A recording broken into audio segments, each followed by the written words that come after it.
Yan po ating mga kaibigan, no? Ate pong apartment dito sa mga estudyante. Yan, no? Mga kaibigan, no? Yan yung ating project. Ngayon po gusto ko pong i-play yung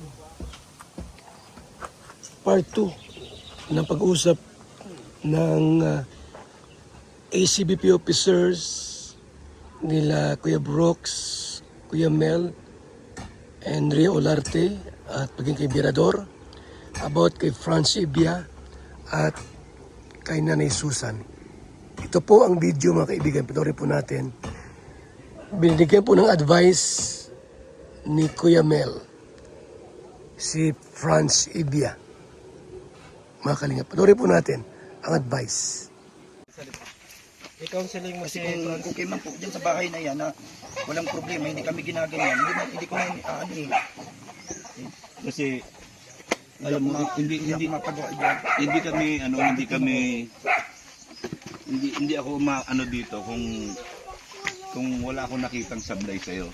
Noon pa sana ako gumawa ng reaction sa iyo pero dahil sa dami kong nakita sa iyo ay pero wala akong ginawa.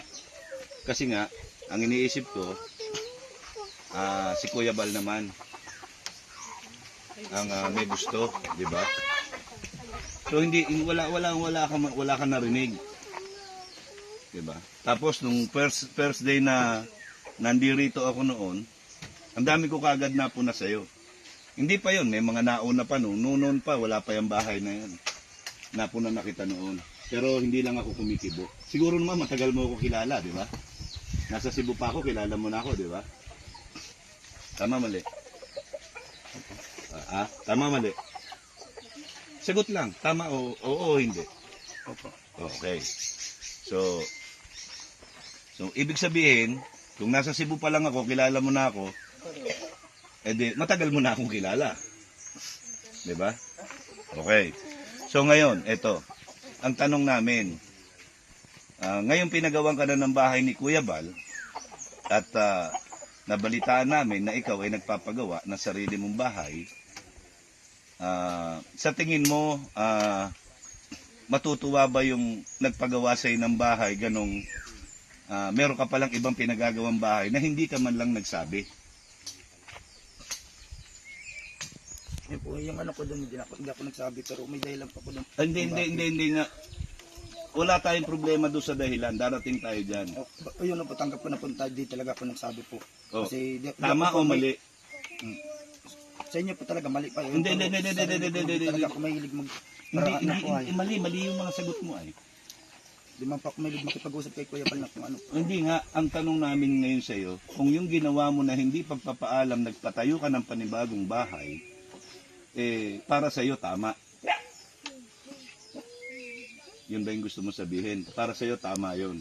3. Yan Franz, tanong ko lang, sa tingin mo ba yung pagpapagawa mo ng bahay na panibago na hindi pagpapaalam kay Kuya Bal, tama? Ano po talaga yan? Mali po talaga, pero yun nga po, dahil sa sunod-sunod din ng mga biglaang mga pangyayari, mga personal na ano po bagay din sa ano. Tapos yun po, hindi ko man din po inaasahan na may ganun po na opportunity din. Kaya ano ko na din po na push ko na din doon na magawa. Hindi ko na din po na kasabi kay Kuya Bal na hindi na po sabi sa kanya na magpagawa. Kaya naghihintay lang po ako na kung pag nakausap ko siya, ganyan. Kasi alam mo ba, yung pagpapagawa ng bahay mo, wala namang ganong sponsor yan, puro sa ni Kuya Bal. Hindi mo siguro alam yun, Kami alam namin yun kasi kami laging kasama. Alam ko man po yung lahat dun sa bahay po.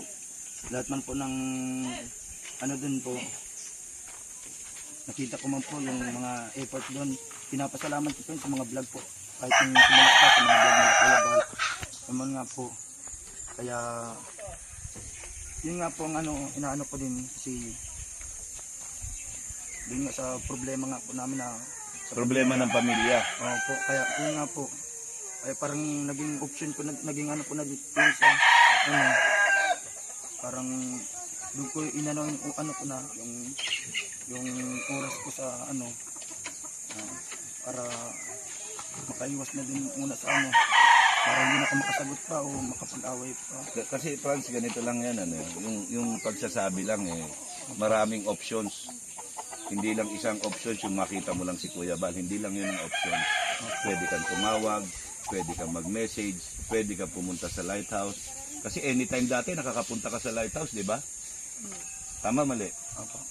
Oh, nakakapunta ka dati, nung walang-wala ka, Yung panay ang punta mo sa lighthouse noon ay. Alam ko yan kasi alam mo naman matagal ako na nandiyan dyan. 'Di ba? Pero ngayon bigla ang may ganito dahil meron ka na, parang hirap na sa iyo lahat. hindi ko din po alam kung paano ko kasi papaliwanag din kung paano makasabi ay kaya hindi ko din ano kasi yun nga po may siguro ano po kung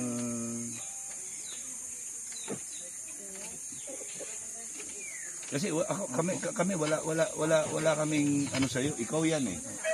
Kaya lang yung sa amin, bilang kami kalingap, ewan ko kung ikaw alam mo nakalingap ka, baka hindi mo na alam nakalingap ka pa ba? Tanong ko sa iyo, kalingap ka pa ba? naman pong ginagawa po yung mga ginagawa nyo dun po. Hindi. Ang tanong ko sa iyo, kalingap ka pa ba o hindi? Kino-consider mo ba yung sarili mo na kalingap member o hindi? Siyempre man po yun po ang lagi kong ano kahit sa vlog ko. Hindi. Oo, hindi. Opo. Opo. Okay. Kung kalingap ka, alam mo ang mga alituntunin, alam mo ang mga ginagawa bilang isang kalingap. Di ba? Kailangan marunong tayo rumispeto. Di ba? Kailangan, kumbaga ba kung ano yung problema, kailangan sabihin agad para maayos. Opo. Di ba? Hindi tayo yung kailangan padaanin pa natin sa live, ganun ba? Para may Opo, sa akin man po, hindi man din po ako ma-live kung ano ko. Yun po, nakita ko po kasi yung mga reaction na nagulat din po ako. isa pa ganito. Ito payo ko sa mga live mo. Opo. Pagka problema ng pamilya, huwag mong ila-live. Bakit? Hindi ko man po Hindi. Tanongin mo bakit? Hindi, narinig kita eh. Kesyo ganito, inaway ka ng ganito, hindi kayo magkasundo ng ganito. Bakit? Anong purpose mo? Para ano? Yun man po yung ano eh. Hindi. Hindi yun ang purpose mo. Huwag mo sabihin sa akin yan. Ang purpose mo para kaawaan ka ng mga viewers and sponsors, right? Tama, mali? Oo, hindi. Sinasabi ko lang po yung Hindi. Personal mo, hindi personal mo yan eh. Pamilya mo yan ay. Ibig sabihin, pinapahiya mo yung pamilya mo sa publiko? Ano mo ba yung pinapahiya mo? Lola ng ano mo yan, ang asawa mo yan. Anak-anakan yan ang tumatayong nanay at tatay ng asawa mo. Kahit napasabihin mong napakasamaan nila, dapat mahalin mo yan. Yung mga pong ginagawa ko tapos nagagalit na lang bigla sa Ganito, bakit nagagalit? wala man po akong ginagawa. Hindi. Yung nga, nagbigay na nga po akong tinapay, binigyan ko po ng bigas.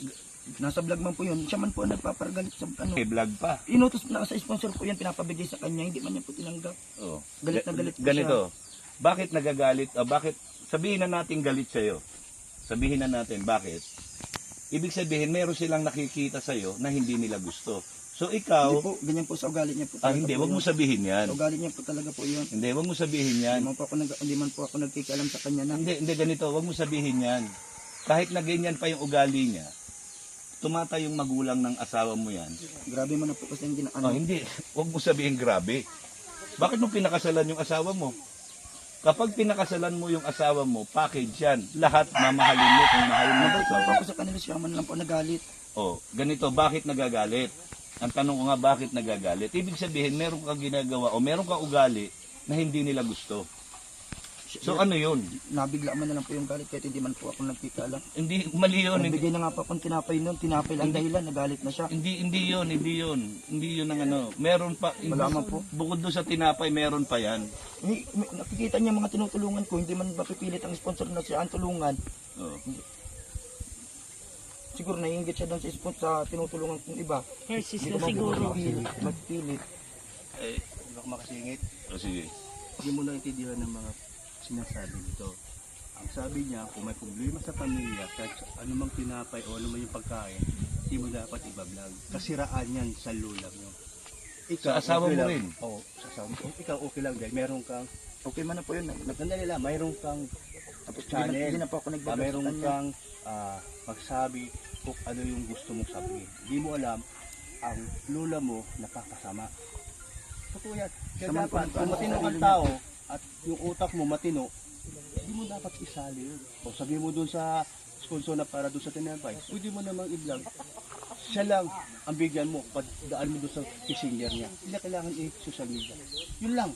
So dapat may matutunan ka dun sa nangyayari. Okay man na po yun. Kaya sa galit sa'yo, dahil lagi mong ginagawa yun. Okay? Magbago ka na yung style mo. Thank you, Papa Bal. Thank you po, Papa Bal. Yeah. God bless po. Ingat kayo lagi dito. Opo. Ha? Para tuloy ang buhay. Ano? Opo. Salamat Sige. po. Mm. God bless. Guys, uminom po kayo ng VSM Kalingap Kape. Ang kaping may puso, masarap, papalakas at nagpapatigas ng buto-buto. Jewel D combines 3 powerful nutrients: vitamin C, zinc, and vitamin D, 3 in 1 capsule. Vitamin C and zinc help strengthen your immune system, while vitamin D3 supports immune balance and strong bones. Just 1 capsule a day helps support your body's natural defenses. Jewel D Daily, immune support made simple.